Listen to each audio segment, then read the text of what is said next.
Hello, beloved Ginger Snaps. It is the week in which we talk about different people having different aspects and opinions on our faith. So, for those of you who are unaware, I am tribalist and Kemetic and a few other things. So, from a historical standpoint, most of our oral traditions were passed down one generation to the next. And with that, you kind of get that individual spin on it. And so you could hear the same story, but as you hear it from different people, the story changes a little bit based on that person. I feel that faith is very similar. I mean, we all have a tethered cord in which links our stories together. However, we don't always embellish our cord the same way, and therefore we have flair and nuances. I think this is important to the tapestry of faith to spirituality. If we all had one color as far as our faith goes, if we were weaving a tapestry, it would become very one-dimensional.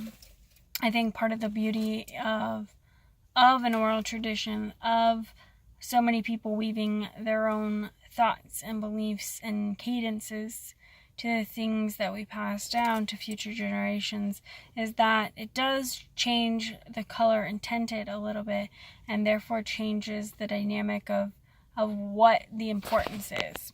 So, for instance, let's take the 42 negative confessions of Ma'at.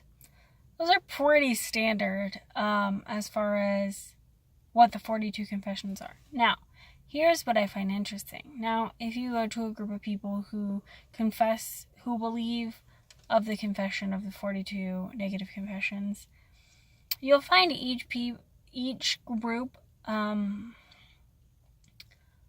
even though each confession is important, you'll find groups that put more importance on certain confessions because they're listed twice.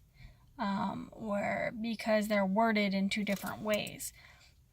And therefore, it creates its own kind of subculture. As far as how I react if someone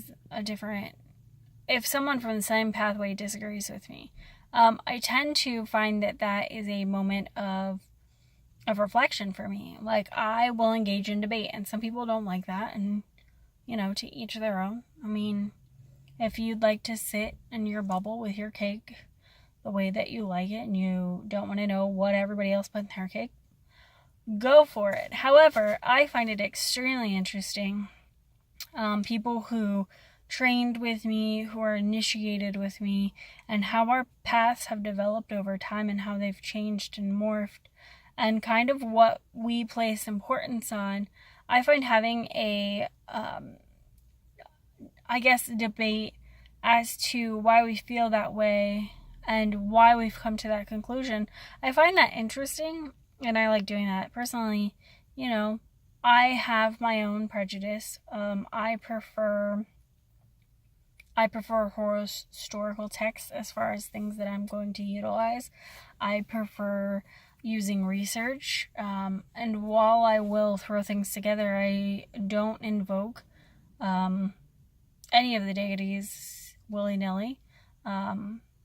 That's a personal preference for me. Does it grate my nerves when other people do it? Absolutely. Do I think that some people should spend more time studying? Also true. But am I going to tell them that they're wrong and that they have to do it my way? No, because that would make me an asshole. So I guess my whole thing is, like, let's have a conversation. Let's have a discourse about why we do the things that we do, but don't be a douche nugget about it. That just puts a target on your back and ours, so let's not say we didn't. So anyways, I will talk to you guys next week where we talk about the next fabulous subject here on Starting Out Solitary.